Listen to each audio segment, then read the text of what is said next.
दर्शको नमस्कार, मी सागर चव्हाण। आज आहे 15 जानेवारी, म्हणजेच भारतीय सेना दिन। खरं तर देशसेवेसाठी सीमेवर लढणाऱ्या सर्व लष्करातील जवानांना, अधिकाऱ्यांना, तसेच देशसेवेसाठी शहीद झालेल्या सर्व जवानांना आणि सर्व लष्करातील अधिकाऱ्यांना सर्वप्रथम सिंधुदुर्ग लाईव्ह टीमच्या वतीने मानाचा सलाम करतोय। खरं तर आज असा एक दिवस आहे जो दिवस अगदी अंगातील रक्त असं सळसळतं, आणि तो दिवस म्हणजे इंडियन आर्मी डे। खरं तर कोकणचे अनेक भूमिपुत्र हे देशसेवेमध्ये आहेत, आपलं बहुमोल असं योगदान देशसेवेसाठी देत आहेत, आणि अनेक तरुण भारतीय लष्करामध्ये जाण्याचं स्वप्न देखील पाहत आहेत। असंच एक स्वप्न पाहिलेलं कोकणातील एका भूमिपुत्राची आज आपण यशोगाथा या आर्मी डेच्या निमित्ताने मांडणार आहोत। कोकणातील अगदी सह्याद्रीच्या पायथ्याशी असलेल्या शिरशिंगे गावात जिथे आजही रस्ते, पाणी अशा अनेक समस्या आहेत, जिथे आजही जाण्यासाठी रस्ता नाही, अशा अगदी ग्रामीण भागातून असा एक तरुण आर्मीमध्ये एका उच्च पदावर अधिकारी होण्याचं स्वप्न पाहतो आणि ते स्वप्न सत्यात उतरतो। तो अधिकारी आहे लेफ्टनंट आदित्य अरुण शिर्के।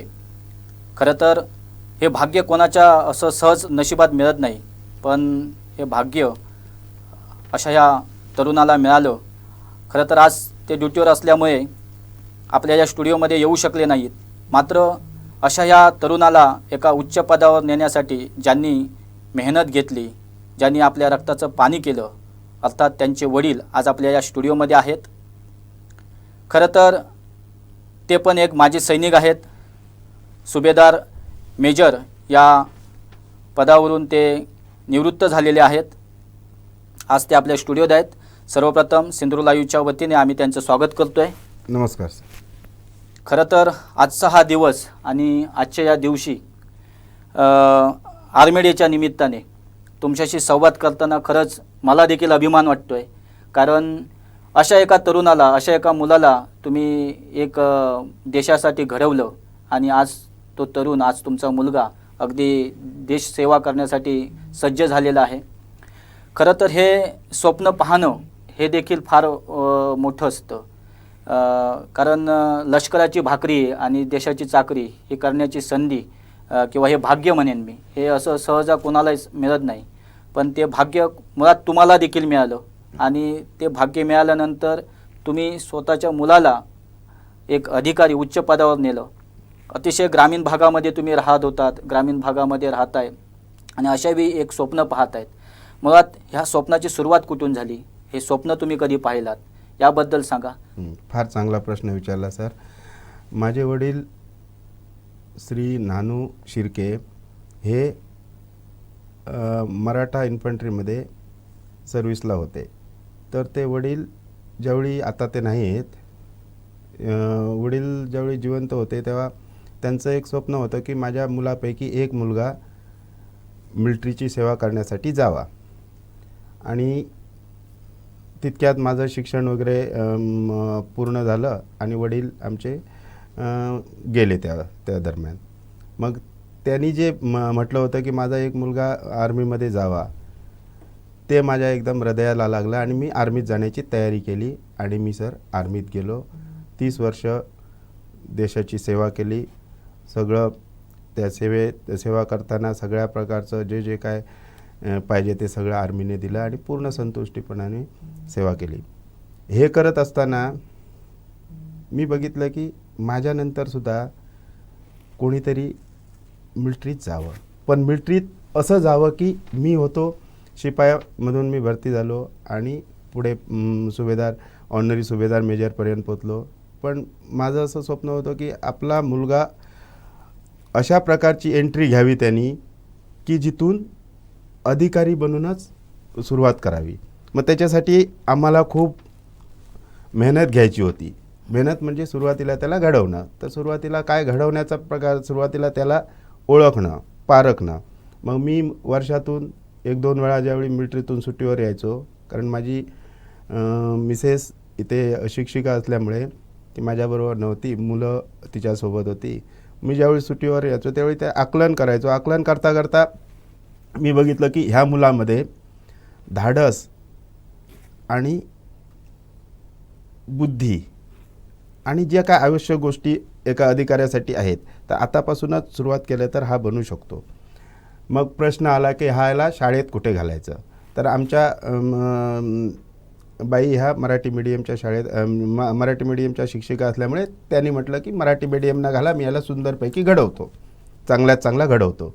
तर मी म्हटलं मॅडम मराठी मीडियममध्ये घालून तुम्ही 5वी-6वीपर्यंत घडवू शकता, पण हे जे तुमचं अधिकारी वगैरे होण्याचं हे स्वप्न आहे, हे स्वप्न त्याच्यानंतरच्या अभ्यासात सुरुवात होतं. त्यामुळे ह्या मुलामध्ये टॅलेंट आहे, धाडस आहे आणि त्याच्या डोळ्यामध्ये करण्याची चमक आहे, सगळे काय ते गुण त्याच्यात आहे. तर त्याला इंग्लिश मीडियममध्ये घालूया, इथून सुरुवात झाली. आणि मग त्याला मिलाग्री शाळेत आम्ही इंग्लिश मीडियममध्ये घातलं. त्यानं म्हटलं त्याला काय जास्त खूप क्लासेस किंवा कोचिंग किंवा मार्गदर्शन करण्याची गरज पडणार नाही. आणि तसंच झालं. त्याला के जीमध्ये मिलाग्रीमध्ये घातलं. मिलाग्रीमध्ये त्यांनी खूप चांगल्या प्रकारे अभ्यास केला. त्याच्यानंतर तो 5वीपर्यंत तिथे होता. 5वीच्या नंतर मग एक स्पर्धा परीक्षा दिली राष्ट्रीय मिलिटरी स्कूलची. पूर्ण देशामध्ये 5 मिलिटरी स्कूल आहेत, राष्ट्रीय मिलिटरी स्कूल असं म्हणतात त्यांना. तर त्याची स्पर्धा परीक्षा असते. ती स्पर्धा परीक्षा दिली आणि त्यांनी फर्स्ट चान्समध्ये ती स्पर्धा परीक्षा काढली आणि ऑल इंडिया मेरिटमध्ये आला आणि त्या शाळेत त्याला राष्ट्रीय मिलिटरी स्कूलमध्ये ॲडमिशन मिळालं. तिथे त्यांनी 6वी ते 12वीपर्यंतचा आपला अभ्यास पूर्ण केला. आणि ज्यावेळी तो 12वीत होता त्यावेळी त्यांनी UPSC युनियन पब्लिक सर्व्हिस कमिशनची रिटर्न एक्झाम NDAसाठी दिली आणि पहिल्या चान्सला त्यांनी ते NDAची एक्झाम क्लिअर केली. त्याच्यानंतर 5 दिवसाचा SSB असतो. SSB म्हणजे सर्व्हिस सिलेक्शन बोर्ड. मग SSBमध्ये गेला तो. SSBसुद्धा त्यांनी पहिल्या यालाच पास केली. त्याच्यानंतर त्याचं मेडिकल झालं आणि मग ऑल इंडिया मेरिटमध्ये त्याचा 93 नंबर आला. ओके. एकूण 450 मुलांचं लिस्ट बनलेलं, ते सगळे मार्क्स मिळून त्याला 93 नंबर आला आणि मग त्याला NDAमध्ये दाखला मिळाला. ओके. NDAमध्ये त्यांनी 3 वर्ष आपलं NDAचं ट्रेनिंग केलं. त्याच्याबरोबर त्यांनी BSc केली ग्रॅज्युएशन आणि त्याच्यानंतर त्यांना आर्मी, नेव्ही, एअरफोर्स वेगवेगळे करतात तसे त्याला आर्मीसाठी देहरादूनला पाठवलं. देहरादून IMAमध्ये त्यांनी आपलं 1 वर्षाचं ट्रेनिंग पूर्ण केलं. त्याच्यानंतर त्याची पासिंग आऊट परेड झाली, लेफ्टनंट बनला आणि 13 जून 2020ला तो राजस्थानला मॅकनाइज इन्फंट्री ह्या युनिटमध्ये पोस्टिंग झाला आणि आता तो सध्या तिथे राजस्थानला ड्युटी करतोय. ओके. खरं तर एक लष्करामध्ये अधिकारी होणं म्हणजे अगदी काय ते असं सहज होत नाही. काय त्याच्यासाठी फार मेहनत घ्यावी लागते. काय नुसती बुद्धिमत्ता असून देखील चालत नाही. तर त्याच्यामध्ये सगळ्यात महत्त्वाचं असतं की त्याच्यामध्ये शारीरिक फिटनेस पण तेवढाच महत्त्वाचा आहे. आणि मुळातच आपल्या कोकणच्या या मातीमध्ये काय आणि कोकणच्या या भूमिपुत्रांमध्ये एक चिकाटी असते, जिद्द असते. तर या सगळ्या म्हणजे नॅचरली असणारे हे गुण असतात आपल्या इथे या मातीमध्ये असणारे. तर लष्करामध्ये याचा काही कसा हे होतं, म्हणजे जेव्हा आपण लष्करामध्ये भरती होतो तेव्हा ह्या सगळ्या गोष्टीचा तिथे कसा फायदा होतो? आपल्या कोकणातली जी मुलं असतात ती मुलं खूप कष्टाळू असतात आणि हुशारसुद्धा असतात आणि अधिकारी बनण्यासाठी जी आवश्यक त्यांच्यात गुण पाहिजेत ते गुण त्यांच्यात असतात. फक्त कमी काय होतं, मार्गदर्शन. मुलांना काय टार्गेट एक सेट करायचं असतं की मला काय करायचं, मला IAS बनायचं, IPS बनायचं, अधिकारी बनायचं काय. तर आपल्याला ते मार्गदर्शन जे असतं ते मार्गदर्शन कुठेतरी आपण दुर्मिळ जिल्ह्यात राहिल्यामुळे मार्गदर्शनाची कमी आहे. परंतु आपल्या जे तरुण आहेत त्या तरुणामध्ये इंटेलिजंट आणि मेहनत, कष्ट ह्या 2 गोष्टी खूप भरलेल्या आहेत. तर त्यांना थोडंसं मार्गदर्शन जर मिळालं, कधीपासून मार्गदर्शन पाहिजे, ह्यांना पाहिजे साधारण 7वी 8वीला ज्यावेळी विद्यार्थी जातो, कारण हे सगळे 7वी 8वीत माणूस जवळजवळ सगळं बेसिक शिकलेला असतो आणि नंतर त्याला जे आवश्यक असते आपल्या पुढच्या भविष्यासाठी ते गुण यायला सुरुवात होतात. कारण 7वी 8वीतूनच त्यांनी जो विषय त्याच्याकडे असेल, ह्याला स्पेशल असं काही वाचायची गरज नाही. स्पेशल तुम्ही कुठली मोठी पुस्तकं आणून वाचायची गरज नाही. 8वीचा सिलेबस आहे ना, 8वीत भूगोल आहे. भूगोलातला पहिल्या धड्यापासून ते शेवटच्या धड्यापर्यंत तुम्हाला 8वीला बुद्धीप्रमाणे तो धडा दिलेला आहे. तर त्या 8वीच्या धड्यातलं सगळं आकलन तुम्हाला झालं पाहिजे आणि समजून घेऊन ते सुद्धा. तसाच इंग्लिश असेल, विज्ञान असेल, जो काय विषय असेल, एक्स्ट्रा कुठला असा बाहेरून आणून किंवा मोठी पुस्तकं आणून मोठा ऑनलाईन डाउनलोड करून असं काही गरज नाही. जो सिलेबस तुमच्या समोर ठेवलेला आहे, 8वीमध्ये हे विषय, 9वीमध्ये हे विषय, 10वीमध्ये हे विषय, तर ते विषय त्या विषयामध्ये तुम्हाला जो टेस्ट पोर्शन दिला आहे तो पूर्णपणे आकलन झाला पाहिजे. आपल्यात काय होतं की मुलांसुद्धा परीक्षेपुरता तो वाचतात. परीक्षेपुरता वाचला, मार्क्स घेतले, मार्कशीटवर मार्क्स आले इतके टक्के तितके टक्के, मग त्या विषयाचा आणि त्यांचा काय संबंध नाही. ह्या अशा स्पर्धा परीक्षा अशा आहेत की तुम्हाला 5वीचा भूगोलातला किंवा इतिहासातला प्रश्न ह्या स्पर्धा परीक्षेमध्ये विचारला जातो, पण तो असा असतो की रिअर असतो, प्रत्येकाची नजर पडत नाही. ज्याची नजर पडते तोच माणूस अशा पदावर जाऊ शकतो. म्हणून मी म्हणेन, जर मला विचारे प्रामाणिकपणे, मी म्हणेल जो तुमच्यासमोर सिलेबस असतो 8वी 9वी 10वी 11वी 12वी ह्या सिलेबसला पूर्णपणे आकलन करून घेणे ही सुरुवात. आणि आमच्या ह्या मुलाने तसंच केलं. त्यांनी एक्स्ट्रा एक वळसुद्धा कधी वाचलेली नाही, पण त्याने जो पोर्शन आहे त्याला पूर्णपणे आकलन करून घेतला. आणि आता पण त्याला 6वीतील कुठला एखादा 7वीतील कुठला एखादा प्रश्न विचारला तर तो आता पण तसंच उत्तर देतो, कारण त्यांनी ज्या गरज आहे समोर तेवढंच वाचलं. एक्स्ट्रा वाचायची काही गरज नसते, परंतु मार्गदर्शन आईवडिलांचं इथून पाहिजे. खरं तर अशा वेळी नेहमीच म्हणजे नेमकं मार्गदर्शन घ्यावं कुठून हा नेहमी प्रश्न येतो. सगळ्यात पहिलं बघायचं, प्रत्येकाला वाटतं आणि वाटायलाच पाहिजे. ही नैसर्गिक प्रवृत्ती आहे की माझा मुलगा हुशार आहे किंवा माझी मुलगी हुशार आहे. मी म्हणतो की प्रत्येक आईवडिलांना अधिकार आहे की माझी मुलगी किंवा माझा मुलगा हुशार आहे, पण किती हुशार आहे, मी म्हणतो किती हुशार आहे हे आकलन कोणी करायचं. मला वाटतं की माझ्या मुलग्याला सुद्धा 90% मार्क मिळाला, त्यालासुद्धा 90%. मग ह्याच्यात हुशार कोण? तर हुशारी आकलन करण्यासाठी एक आता नवीन काउन्सिलिंगचं काय ऑनलाईन काउन्सिलिंग वगैरे होतं. आईवडिलांनी मुलाला ओळखलं पाहिजे. आई आणि वडिलांपेक्षा मुलाला मार्गदर्शन करणारा दुसरा कोण नाही. मुलात ते किती गुण आहेत, कारण वर्गामध्ये शाळेमध्ये आपण 6 ते 8 तास राहतो, बाकी सगळे तास घरात राहतो. त्यामुळे सगळ्यात पहिलं आईवडिलांनी ओळखायचं की माझा मुलगा हा IIT इंजिनियर बनण्याच्या लायकी नाही. तर तुम्ही IITचं त्याला कोचिंग द्याल, अभ्यास घालाल, पण मुळात ओरिजिनल तर त्याच्याकडे जर हुशारी नसेल तर तुम्ही त्याला आणू शकत नाही. त्याला फक्त 60चे 70 करू शकता, पण 85 पाहिजे तर करू शकत नाही. म्हणून पहिला आईवडिलांनी आकलन करायची मुलाची हुशारी किती आहे. खरंच म्हणजे योग्य तुम्ही सांगितलं. खरं तर आर्मीचं बाळकडू तुमच्या घरातच होतं, कारण तुम्हीच आर्मीमध्ये होतात. आणि अशा वेळी तुम्ही पण स्वप्न पाहत होतात की माझ्या मुलाला मला एक लष्करात मध्ये अधिकारी बनवायचं आहे.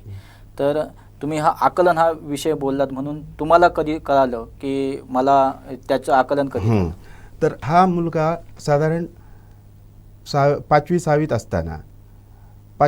असताना त्याच्यात चिकाटी इतका एक गुण होता की त्यांनी सगळ्यात चांगलं काय, मॅडमांनी वर्गात जर मॅडमांनी सांगितलं की तुम्हाला आज इतके वाजता अमुक वस्तू आणायची, ती वस्तू जोपर्यंत तो बनवत नाही किंवा तो होमवर्क करत नाही तोपर्यंत अजिबात तो दुसरं कुठलं काम स्पर्शसुद्धा करायचं नाही. म्हणजे त्याला समजलं की टीचरला त्यांनी केंद्रबिंदू मानला. टीचरला केंद्रबिंदू मांडला म्हणजे टीचरला हा फॉलोअप करणार. आणि त्याने आतापर्यंत जो टीचर असेल सांगेल ते सगळ्यात पहिलं टीचरने सांगितलं इथे जाऊन अमुक झाडावर चढ, उडी मार, जाऊन उडी मारणार. तो मागे पुढे बघणार नाही की ही उडी मारल्यानंतर मला नुकसान होईल की फायदा. पण टीचरांचं सोडून दुसरं कोणाचं ऐकणार तर तो पॅरेंटचं. तर हा गुण त्याच्यात बघितला की एक लिडरशिपसाठी अति आवश्यक गुण आहे की एका कामात कॉन्सन्ट्रेशन ठेवणं असं.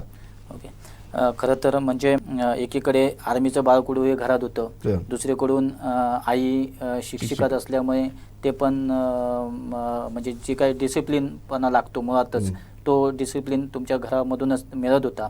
तुम्ही एकीकडे लष्करामध्ये होतात, सीमेवर होतात, तिथे तुम्ही हे सगळं सेवा बजावत होतात आणि अशावेळी आपल्या मुलाकडे तुम्ही कसं लक्ष देत होतात ह्या सगळ्या गोष्टी? मुलाकडे ह्याच्याकडे आम्ही अजिबात लक्ष दिलेलं नाही.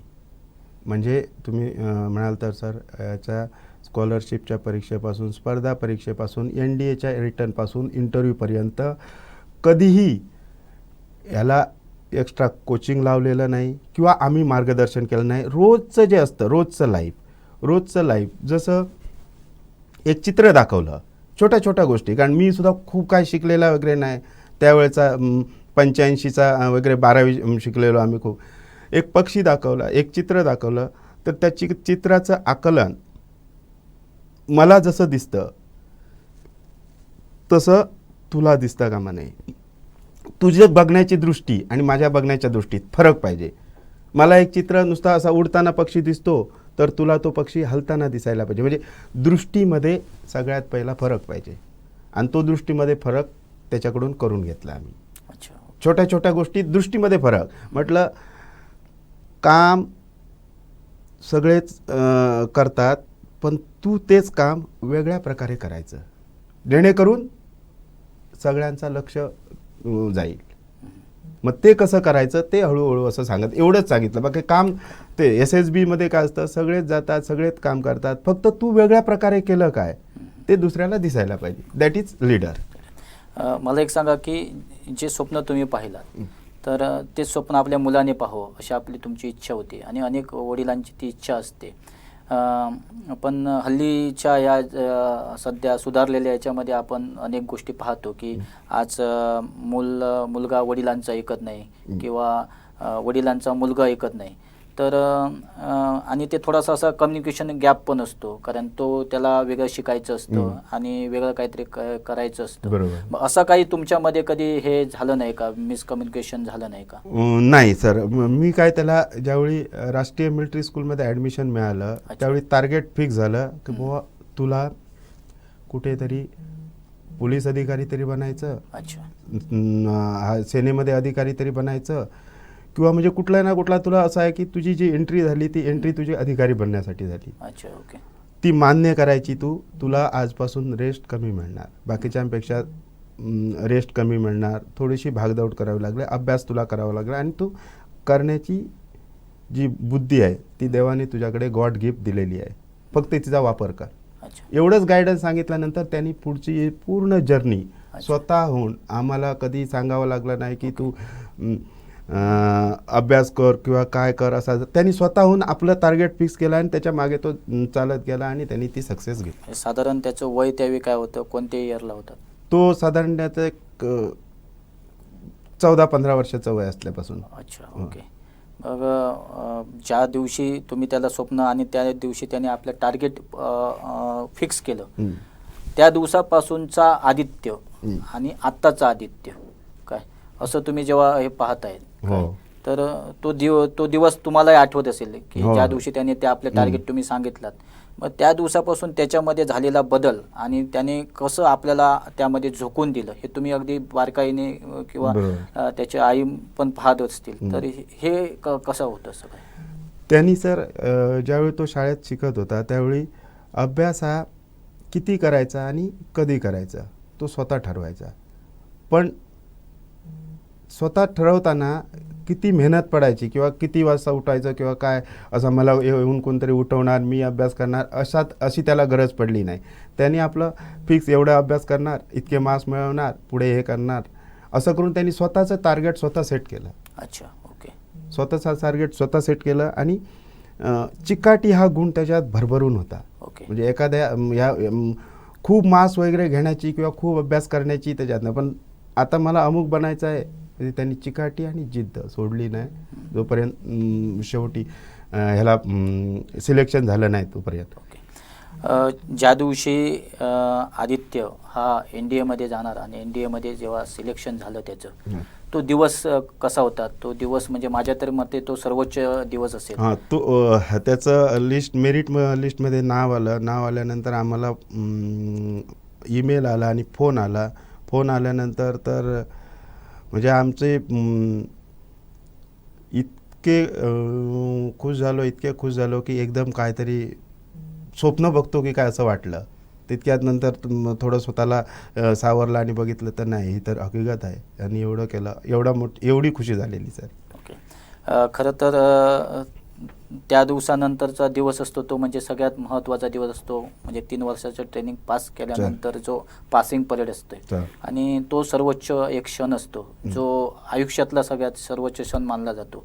एक जेव्हा अधिकारी घडतो आणि तर तो क्षण कसा होता त्यावेळी मुलगा म्हणून त्याची प्रतिक्रिया काय होती, एक बाप म्हणून त्यावेळीचं तुमचा अभिमान आणि तुमचा स्वाभिमान काय सांगत होतं? सर, एक ज्यावेळी ऑफिसर बनतो विद्यार्थी, त्यावेळी खास करून इंडियन आर्मीमध्ये एक तुम्हाला आता मी आणलं नाही, एक सर्टिफिकेट देतात, एक हे देतात, मेडल देतात. त्या मेडलवर लिहिलेलं असतं की ज्या दिवशी कमिशन पासिंग आउट POP होते आणि त्याच्या खांद्यावर स्टार लागतात, त्यावेळी लिहिलेलं असतं की आता हा मुलगा भारतीय सेनेचा आहे. अच्छा. म्हणजे असं त्याच्यावर लिहिलेलं असतं. ते तुम्हाला कधीतरी मुद्दाम दाखवतो मी. म्हणजेच त्यांनी कमिशन घेतलं हे भारत भूमीची रक्षा करण्यासाठी. आमचा मुलगा फक्त आम्ही जन्म दिला म्हणून, बाकी आता तो जोपर्यंत रिटायर होऊन येत नाही तोपर्यंत तो भारत मातेचा सुपुत्र आहे, असं एक मेडल देतात. मग त्या मेडलमधून एवढं सांगितलं की आता तो जे काय करायचं आहे ते आपल्या देशासाठी करायचं आणि ते करण्यासाठी तो फिजिकली आणि मेंटली तयार होऊन येतो सुट्टीवर आणि जातो. खरं तर बापाचं काहीच हे मोठं असतं, काय जरी ते आतून हे असलं तरी, पण अशा वेळी आईचं काहीच हे खूप लहान होत असतं. त्यावेळी आईची प्रतिक्रिया कशी होती? आईला अश्रू तिचे थांबेना आणि आईला मी अगोदरपासून मोटिवेट करत होतो की आपण मुलांना जर उच्च पदावर बघायचं असेल तर थोडीशी माया बाजूला ठेवायची, थोडीशी माया ठेवायची आणि जेव्हा कधी तुझ्याजवळ येईल त्यावेळी तू पूर्ण द्यायची. तर तिने तर ऐकलं आणि तिथं तसं केलं, कारण तिने सुद्धा हृदयावर दगड ठेवून त्याला इथे जाणं, ह्या कोर्सला, हे ट्रेनिंगला, अमक्या तमक्याला जाणं सगळं करून नेहमी म्हणजे खूप यांनी केली. पण तिने मग सॅक्रिफाईस केलं होतं, ठीक आहे नाही मुलाचा उद्देश आहे आणि त्याच्यात गुण आहेत मग जाऊ दे त्याला.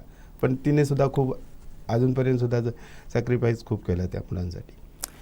खरं तर देशसेवेसाठी तुम्ही 30 वर्ष दिलात, देशसेवा केलात. बरोबर. सगळं सीमेवरचं जेव्हा आम्ही जीवन पाहतो किंवा सीमेवरचं जेव्हा जग न पाहतो तेव्हा ते आमच्या अंगावर शहारा येत असतो. आणि खरं तर मला हे पण जाणून घ्यायला आवडेल की ते जीवन, ते जगणं हे कसं असतं. आणि एक आपण जेव्हा कोकणातून जातो, ह्या कोकणच्या मातीतून जातो, खरं आपण सह्याद्रीचा सुपुत्र म्हणून तिथे आपल्याला म्हणजे मान मिळत असतो त्या हिमालयाच्या याच्या पर्वतामध्ये. आणि देशसेवा करताना तो तिथला तुमचा हे कसं असतो किंवा काय वाटतं त्यावेळी तुम्हाला? त्यावेळी बघा सर, ज्यावेळी आपण आता इथे सिंधुदुर्गात सावंतवाडीत किंवा कुडाळ, कणकवली आपण आपल्या गावी आलो. गावी आल्यानंतर गावाकडचा समजा एखाद्या गणपतीला आलो किंवा शिमग्याला आलो, कुठल्या सणाला, तर त्यावेळी जो वातावरण बनतं ते वातावरण परत तुम्हाला वर्षभर शोधून सापडत नाही. सीमेवर काय असतं, सीमेवर तुम्ही इथून ज्यावेळी मिलिटरीचा फौजी ड्रेस घालता, फौजी ड्रेस घातल्याबरोबर तुमच्या भावना सगळ्या आहेत, सगळ्या भावना तुमच्या देशप्रेमासाठी एकत्रित होतात. म्हणजे ड्रेस चढवल्यानंतर तुम्हाला एक जोश, आणि तो जोश अशासाठी असतो की बुवा नाही आपलं कुटुंबाला मी बघून आलो, आता हा जोश माझा आहे तर आपल्या मातृभूमीसाठी. असा तो म्हणजे ड्रेस घातल्यानंतरचं फिलिंग आहे ते सायकोलॉजिकल फिलिंग आपणच आपणात तयार होतं. खरं तर मला हे पण जाणून घ्यायला आवडेल की तुम्ही आर्मीमध्ये होता, सुभेदार मेजर होतात, कोणत्या याच्यामध्ये डिपार्टमेंटमध्ये तुम्ही काम करत होतात आणि साधारण एखादी म्हणजे नेहमीच आमच्या दर्शकांना, म्हणजे आज दर्शक तुम्हाला पाहतायत, तर त्या दर्शकांना पण असं त्यांच्या मनामध्ये तो प्रश्न असणार की तुम्ही कुठची लढाई जवळून पाहिली का किंवा तुम्ही लढाईमध्ये सहभागी होता का? आता सर माझं डिपार्टमेंट होतं आर्मी मेडिकल कोर म्हणून आहे. अच्छा. तर मेडिकल डिपार्टमेंटमध्ये आमचं काय असतं, ज्यावेळी लढाई होते त्या लढाईमध्ये घायल झालेल्यांची ट्रीटमेंट करणे, शुश्रूषा करणे. बरं. परंतु ती लढाई करताना कशी की फ्रंट लाईन एकदम की पुढच्या ओळीला सैनिक लढत आहेत, जखमी होत आहेत, कॅज्युलिटी होत आहेत, त्यांना मागे घेऊन येतात. मग हे घेऊन येण्याची जी हे सगळी सिस्टम असते, म्हणजे सगळं सिस्टमॅटिक केलेलं आहे. तर ह्या सिस्टममध्ये मी डोडाला होतो. डोडा अच्छा. जम्मू काश्मीरमध्ये डोडा डिस्ट्रिक्ट आहे. तर त्या डोडा डिस्ट्रिक्टमध्ये तिथून पाकिस्तान किती अंतरावर? तिथून पाकिस्तान खूप कमी अंतरावर आहे. अच्छा. पण तिथे उग्रवाद जो जम्मू काश्मीरचा उग्रवाद हा ओके. सुरुवात उग्रवादाची डोडा डिस्ट्रिक्टमध्ये झाली आणि खूप उग्रवाद. तर आम्ही जिथे आमचं ते MI रूम म्हणतात, medical inspection room, MI room होता. त्या MI रूमच्या वरून असे त्या उग्रवाद्यांना हे करण्यासाठी वरून अशा फायरिंग चालायची. अच्छा. आणि ती फायरिंग कधी संपायची कधी काय, आम्ही आपले त्या ह्याच्यात बंकरमध्ये राहायचो. त्याच्यानंतर कधीतरी वाटायचं की फायरिंग अचानक खुलली तर तिथे तो जो क्षण असायचा, जो वाटायचं की ती इकडून आपली फौज फायर करायची, तिकडून पाकिस्तानची फायर करायची आणि ती सगळी त्याच्यावरून जायची. ती म्हणजे एक हे असं होतं, झेलम नदी खाली डोंगराच्या दोन असे एक त्यांच्याकडचा एक आमच्याकडचा आणि दोघीकडे अशी फायरिंग होत राहते. मग ते फायरिंगच्या खाली आम्ही होतो. तर तो एकदम थरारक क्षण होता. अच्छा. ओके. आणि बाकी रुटीन कारगिलची लढाई झाली तेव्हा कारगिलला काय मी नव्हतो, मी त्यावेळी दिल्लीला होतो. पण कारगिलचे बरेचसे जितके पेशंट होते जे कारगिलच्या लढाईमध्ये जखमी व्हायचे, त्यांची सगळ्यांची ट्रीटमेंट आमच्या मेन दिल्लीच्या आर्मी हॉस्पिटल RR मध्ये व्हायची. त्यावेळी मी तिथे पोस्टिंग होतो. खरं तर म्हणजे आजही कारगिल युद्ध झाले आणि कारगिल युद्ध काय म्हणजे खरं तर असं युद्ध होऊ नये, कारण फार मोठ्या प्रमाणावर आपले जवान, आपले अधिकारी पण त्यामध्ये धारातील पडले. पण तो एक इतिहास म्हणजे आजही अंगावर तो शहारा देतो, अंगावर एक जोश निर्माण करतो. जेव्हा LOC सारखा चित्रपट आम्ही पाहतो अनेक, तेव्हा पण त्यांना असं वाटते. मग हे सगळं जेव्हा कारगिल युद्धाबद्दल जेव्हा हेच आणि तुम्ही म्हणताय की मी त्यावेळी दिल्लीमध्ये होतो, तर म्हणजे आमच्या दर्शकांना पण आवडेल, कारण कसं आजही कारगिल म्हटलं की त्यांच्या अंगामध्ये तो रक्त सळसळत आहे. तर काय एखादी अशी आठवण होती जी तुम्ही आजही विसरला नाही, असा तो क्षण तो पाहिला की कारगिल लढाईच्या वेळी जे पेशंट असायचे, जे आमचे जवान असायचे, त्या जवानांना हेलिकॉप्टरने दिल्लीला आणायचे. आणि हेलिकॉप्टरवरून आणताना ते अक्षरशः एखाद्याचा पाय वेगळा, हात वेगळा, म्हणजे त्यांना बघून ते सगळं असं तुम्हाला वाटते कधी एकदा ह्याला OTमध्ये ऑपरेशन थिएटरमध्ये घेऊन जातो, जोडतो आणि कधी एकदा बरा करतो. आणि असे बरे झालेले कित्येक पेशंट, पण कित्येक जणांची आणता कॅज्युअलिटी व्हायचे. पण कित्येक जण आमच्या दिल्लीच्या हॉस्पिटलमध्ये. त्यावेळी तुम्ही ज्यावेळी त्या अशा जखमी जवानांवर उपचार करायचे तेव्हा त्यांच्या भावना काय असायच्या, त्यांच्यामध्ये असा जोश असायचा की? हो, त्यांच्यामध्ये सर, त्यांना जर एखादा पेशंटाचा समजा हा पाय लढाईत कापला गेला किंवा पाय आपला ॲम्पुटेशन झालं आहे, तर त्याला विचारलं की आता लढाई अजून चालू आहे, क्या बोलता है, तुमको लड़ाई में भेज दिया जाए? हाँ साहब, अभी मैं जाने के लिए तैयार हूँ.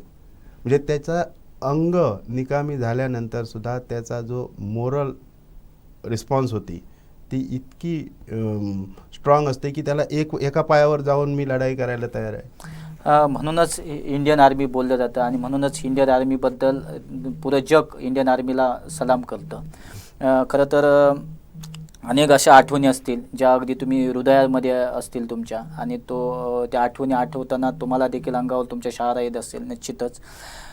मला हे पण जाणून घ्यायचं आहे की आता तुमचा मुलगा अगदी उच्च पदावर आहे, लेफ्टनंट म्हणून आता तो सेवा बजावतो आहे.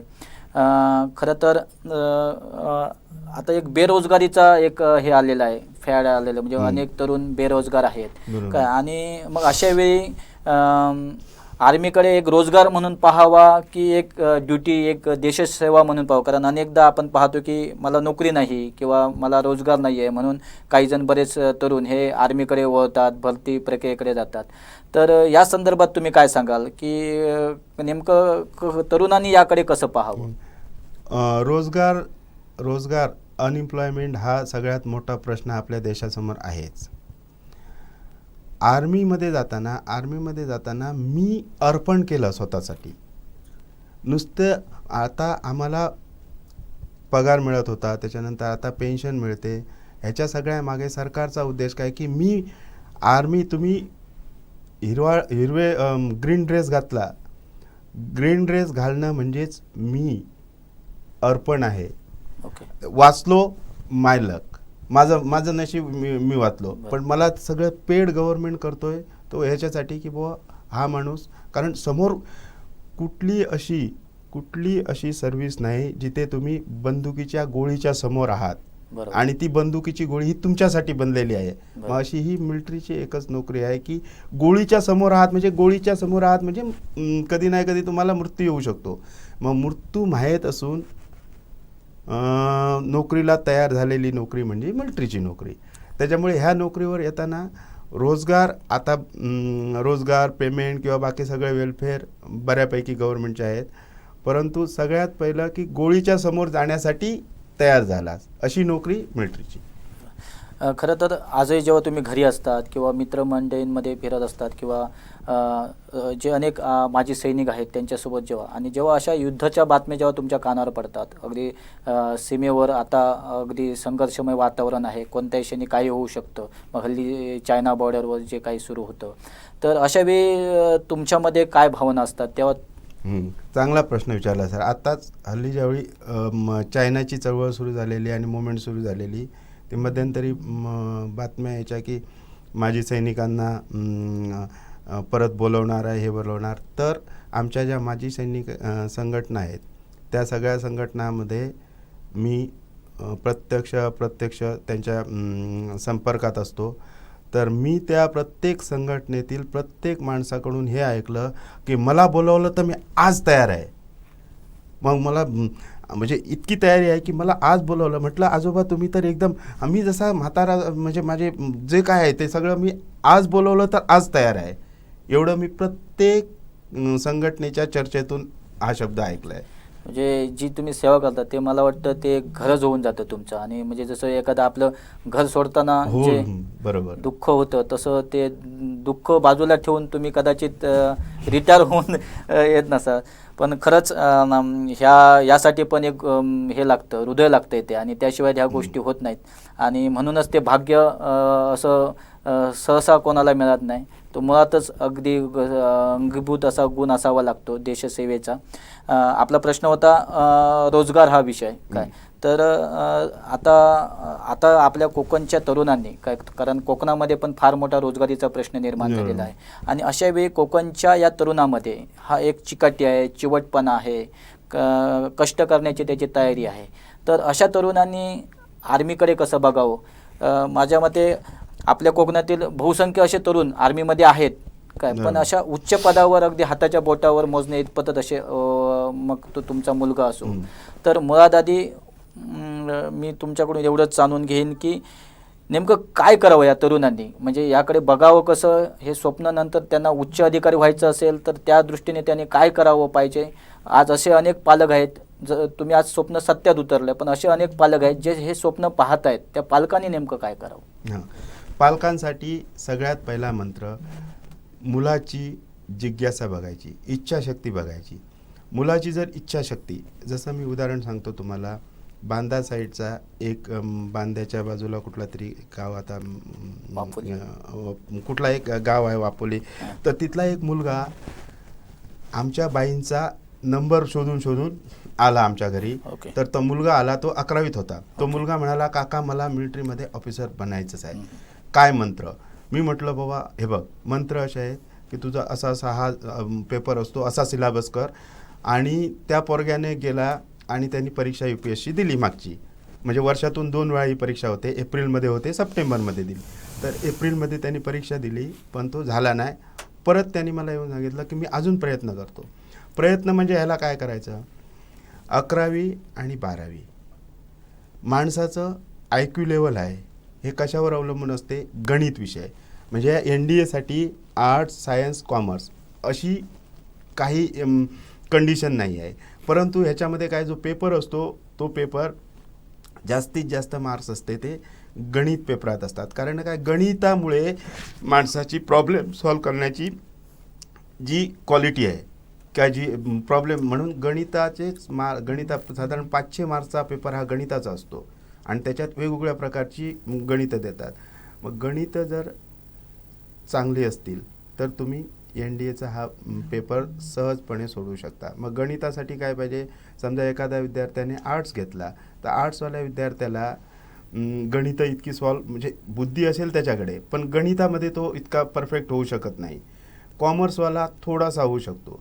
परंतु जर सायन्स घेतला आणि सायन्समध्ये त्याच्याकडे मॅथ असेल तर सायन्सचा विद्यार्थी 12वीच्या नंतर 11वी-12वीत असताना हा पेपर सहज सोडवू शकतो. मग विद्यार्थ्याला सिलेक्शन करावं लागणार. जर मला ह्या मार्गाने ही परीक्षा काढायची असेल तर त्यांनी मॅथ हा विषय घ्यावा लागणार.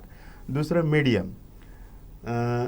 इंग्लिश खूप असं टफ नको आहे, परंतु इंग्लिश इतकं तुम्हाला पाहिजे की समोरचा काय विचारतो आणि तुम्हाला त्याला काय सांगायचं हे जे कम्युनिकेशन आहे क्लिअर झालं पाहिजे. म्हणजेच 11वी-12वीच्या विद्यार्थ्याला इंग्लिशबद्दल बऱ्यापैकी थोडीशी माहिती असणं आवश्यक आहे. आणि बाकी तुम्हाला काय जनरल नॉलेज हे ज्यावेळी तुम्ही कमिशन घेणार, ज्यावेळी वेगवेगळे पेपर हाताळणार त्यावेळी तुमच्याकडे आपणच येतं. पण बेसिक हे गणित आणि इंग्लिश हे 2 विषयासाठी तुम्हाला जर आर्मीमध्ये ऑफिसर म्हणूनच जायचं असेल तर 11वीत सायन्स हा विषय निवडावा लागेल. सगळ्यात पहिलं काम. जो सायन्स घेताना सायन्सबरोबर मॅथ घेतला पाहिजे, कारण मॅथमध्ये तुम्हाला हा प्रॉब्लेम सॉल्विंग जी सोल्युशन असतात ती सापडतात. आणि 11वी-12वीचा अभ्यास करत असताना जो सिलेबसमध्ये दिलेला आहे काटेकोरपणे करणे, टाईम टेबल बनवणे आणि सगळ्यात स्वतःच्या शरीराला अशी ह्या 2 वर्षासाठी 11वी आणि 12वी ह्या वर्षासाठी अशी बनवणे की हे 2 वर्ष मी अभ्यास करणार आणि आयुष्यभर मला अभ्यास करायला नको, अशा प्रकारची नोकरी तुम्हाला ह्या आर्मीमधून मिळू शकते. म्हणजे अशी जर तुम्ही तुमची सवय घातला. आणि समजा आर्ट्स घेतला, आर्ट्सवाल्याला सुद्धा NDA ॲप्लिकेबल आहे, परंतु मूळ काय होतं की आर्ट्समध्ये हा मॅथमॅटिक्स नसल्यामुळे त्याला हार्ड होतं. मग त्याला एक्स्ट्रा एफर्ट द्यावं लागतात. म्हणून त्यांनी सुरुवातीला सिलेक्शन जर आपल्याला अधिकारी बनायचं आहे, सायन्स हा विषय घ्यायचा, सायन्समध्ये मॅथची निवड करायची आणि 11वी-12वी जो सिलेबस आहे तो परफेक्ट करत जायचं. एवढं सगळ्यात पहिलं काम करायचं. याचं कारण काय, म्हणजे सायन्स आणि गणित ह्या विषयावरच जास्त फोकस? हां, म्हणजे त्यांना जे कुठली UPSCची जी परीक्षा असते ना त्याच्यात जास्तीत जास्त 500 मार्काचा जो पेपर असतो हा मॅथमॅटिक्सचा असतो. अच्छा, ओके. आणि मॅथमॅटिक्सचा कशासाठी असतो की मॅथमॅटिक्स माणसाला प्रॉब्लेम सॉल्विंग शिकवतं, की एक माणूस समोरचा प्रॉब्लेम सॉल्व कसा करू शकतो हे मॅथमॅटिक्समुळे समजतं. म्हणून मॅथवर जास्त भर देतात. मॅथ आणि IQ असे प्रश्न असतात, म्हणजे आकडेमोडीवर जरा जास्त आहे, म्हणून तो मॅथमॅटिक्सवाला विद्यार्थी हा लवकर काढतो. एक वेळ आपल्या कोकणातल्या तरुणांना गणित किंवा सायन्स सारख्या विषयांची भीती नसते, पण जास्त भीती त्यांना इंग्लिश या विषयाची असते. या बाबतीत हां, इंग्लिश विषय सुद्धा सर ह्याला इथे इंग्लिश तुम्हाला लिटरेसी करायची नाही. इंग्लिश तुम्हाला इतकंच पाहिजे की 10वी आणि 11वी-12वी लेवलचं जे इंग्लिश असतं, इंग्लिश तुम्हाला असं पाहिजे की समोरचा बोलतो ते तुम्हाला समजलं पाहिजे आणि परत तुम्ही त्याच भाषेमध्ये त्याला रिप्लाय करायला आलं पाहिजे. इतकं इंग्लिश हे आपल्या 11वी-12वीचा जो सिलेबस असतो त्याच्यात असतं बऱ्यापैकी. 10वीचे पेपर बघा आजकाल निघतात की ही बातमी बनवा म्हणून कशाला सांगतात की एका मुलाला सिलेबस भरून बाहेर पडून स्वतःचं असं काहीतरी वाक्य बनवायला यावं. असं एवढं म्हणजे 11वी-12वीचं जे इंग्लिश आहे ते परफेक्ट जर केलं त्यांनी तर बस आहे, त्याला खूप एक्स्ट्रा काय करायची गरज नाही. आणि कम्युनिकेशन थोडंसं बोलणं आणि समजणं ह्या 2 गोष्टी. ओके. खरं तर म्हणजे आर्मी हा एक म्हणजे चॅलेंजिंग पण विषय आहे आणि एक तो आकर्षणाचा विषय आहे. म्हणजे अनेक तरुण त्याकडे आकर्षित होतात. पण अशा तरुणांचं फसवणुकीचे पण फार प्रकार चाललेले आहेत. म्हणजे अशा ऑनलाईन आम्ही तुम्हाला अधिकारी बनवतोय, आम्ही तुम्हाला आर्मीमध्ये भरती करून देतोय, असे बरेचसे. तर याकडे पालकांनी कसं बघावं, नेमकं असं होता येतं का? फार चांगला प्रश्न विचारला सर. हे बघा, याचं इतकं सुंदर तुम्हाला मग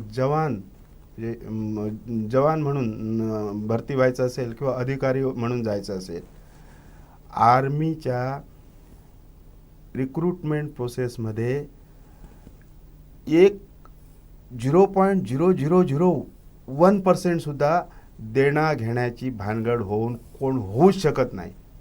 जे एजंट बनतात आणि जे सांगतात ते तुमची निव्वळ फसवणूक करता.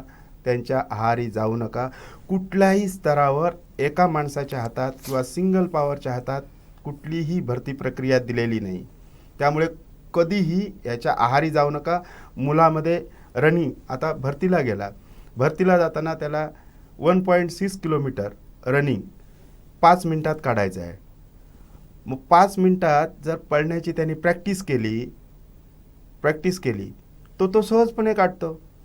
आणि स्वतःची शारीरिक तयारी ठेवल्यानंतर तुम्ही अशा ह्या कुठल्याही प्रकारच्या आमिषाला कधी बळू पडा. कोणीही पैसे देऊन कोणाचंही आर्मीमध्ये भरती करण्याचं काम करूच शकत नाही. म्हणजे आता जे गव्हर्नमेंटने जी काय भरती प्रक्रिया केलेली आहे त्या प्रक्रियेमध्ये कुठेही 0.0001% काडी मात्र सुद्धा चान्स नाहीत. मग हे जे एजंट वगैरे फोफावतात ते निव्वळ लोकांची फसवणूक करतात. म्हणून कोणाच्याही आहारी तुम्ही कधी चुकून पडू नका. आता हेतलं सांगतो, उदाहरणार्थ तुम्हाला सांगतो, NDAची प्रोसेस इतकी ट्रान्सपरंट आणि क्लिअर प्रोसिजर आहे. बघा, तुम्ही ऑनलाईन ॲप्लिकेशन केला, तुम्हाला परीक्षा केंद्रावर बोलवलं, परीक्षा केंद्रावर तुमची परीक्षा झाली, तो पेपर जिथे चेक करायला जाईल तिथे चेक करून येतो. चेक करून झाल्यानंतर त्याचं सरळ मेरिट लिस्ट बनतं.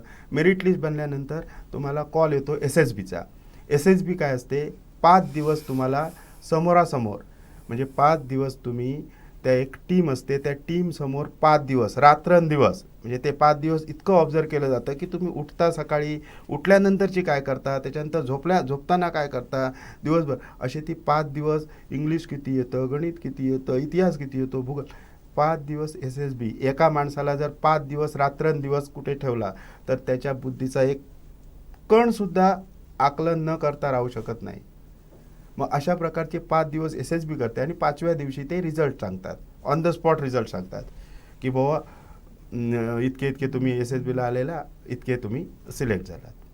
मग तुमचा तो रिझल्ट लागल्यानंतर मग तुमचं मेडिकल होतं. म्हणजे इथे पण माझा सांगण्याचा उद्देश काय, इथे पण ह्या पूर्ण प्रोसेसमध्ये कुठेही देणा घेण्याचा किंवा पैशाविषयाचा काय प्रश्न नाही. दुसरा राहिला मेडिकलचा. आजच्या दिवशी मी सांगतो की मेडिकलमध्ये पैसे देतो आणि तुझा डोळा फिट करतो आणि तुझा पाय फिट करतो, कोणाची हिंमत नाही. जर समजा माझा डोळा डिफेक्टेड आहे, माझा डोळा एक 6/6 आहे आणि दुसरा 6/12 आहे किंवा 6 कमजोर आहे, तर त्याला फिट करून मला देणारा डॉक्टर पैदा झाला नाही आणि पैदा होणार नाही. फक्त आमिष दाखवून फिट असलेल्या माणसाला लोक फसवतात. म्हणून असं कधी पैशाचं आमिष दाखवून जो कोण तुम्हाला सांगेल त्याच्या कधीही आहारी जाऊ नका. चुकून सुद्धा पैसे देऊन भरती होऊच शकत नाही, चान्सच नाही पूर्ण सिलेबसमध्ये. खरंच म्हणजे अतिशय योग्य हे मार्गदर्शन केलंच. अजून एक महत्त्वाचं की म्हणजे अनेकदा आर्मीमध्ये भरती झाल्यानंतर किंवा आज आदित्य लेफ्टनंट म्हणून ह्या पदावर रुजू झाल्यानंतर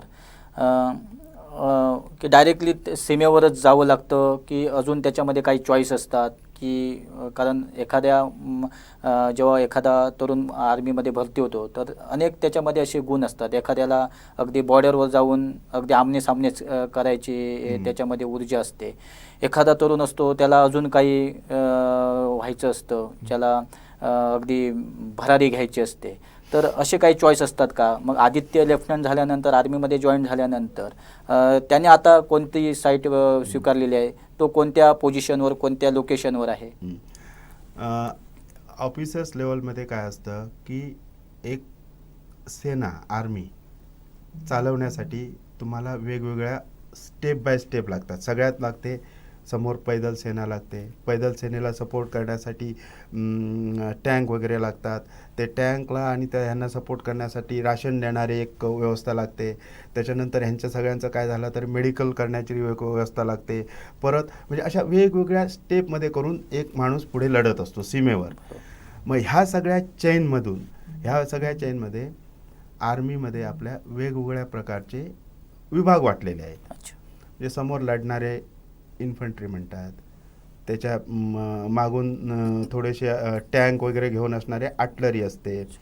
मग ही आर्टिलरी आणि इन्फंट्री ही लढत असताना, मॅकनाइज इन्फंट्री असते, ही लढत असताना त्यांना सपोर्टसुद्धा पाहिजे. त्यांची बंदूक खराब झाली तर रिपेअर कोण करणार? मग तिथे एक बंदूक रिपेअर करणारा, मग ते बंदूक रिपेअर करणारं एक वेगळं डिपार्टमेंट असतं. असे सगळे माणूस मिळून एक जवान लढत असतो. कारण लढता तुमचं काही हत्यार खराब होऊ शकतं किंवा आणखी काही होऊ शकतं. मग ह्या सगळ्या सिस्टमसाठी वेगवेगळे विभाग बनवले. तशा प्रकारे एक विभाग आहे आर्मी एव्हिएशन. आर्मी एव्हिएशन म्हणजे काय?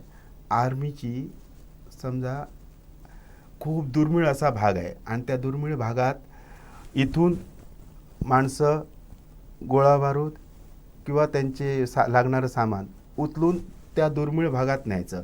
मग त्याच्यासाठी आर्मीकडे स्वतःची अशी एक एअरलाईन असते, त्याला ॲव्हिएशन म्हणतात.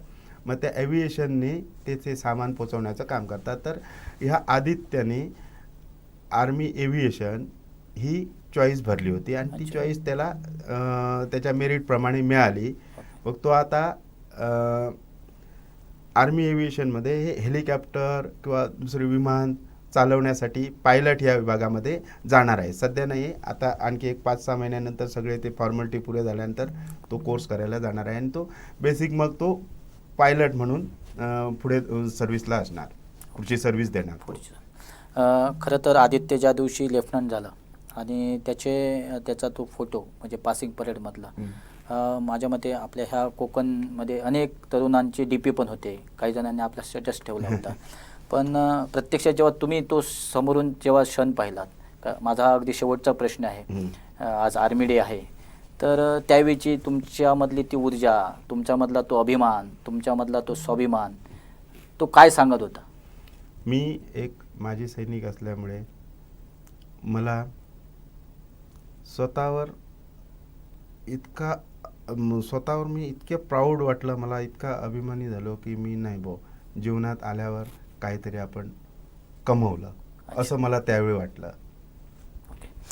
अगदी एका शब्दात त्यांनी सांगितलं, कारण जीवनात आल्यानंतर काहीतरी करून दाखवायचं असतं आणि माझ्या मुलाला मी आर्मीमध्ये एका उच्च पदावर नेलं आणि त्या पदावर ज्या दिवशी आपला मुलगा विराजमान झाला, त्या पदासाठी सज्ज झाला, तर त्यावेळी त्यांच्या भावना ज्या होत्या त्या अगदी एका शब्दात त्यांनी व्यक्त केलेल्या.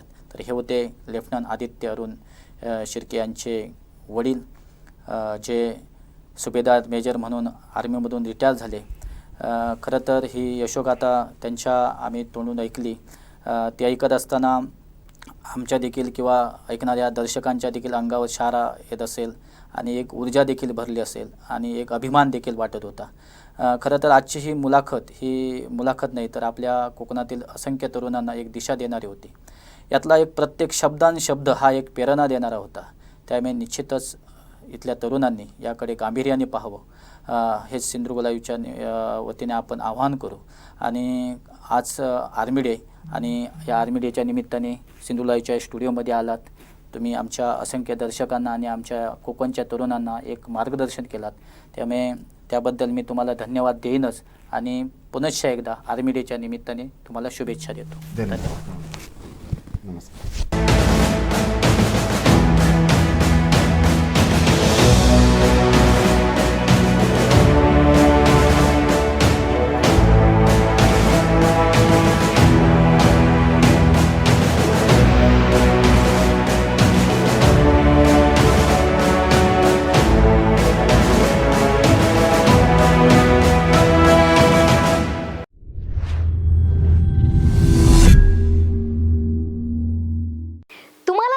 आवडला असेल तर लाईक करा, शेअर करा आणि सबस्क्राईब करायला विसरू नका.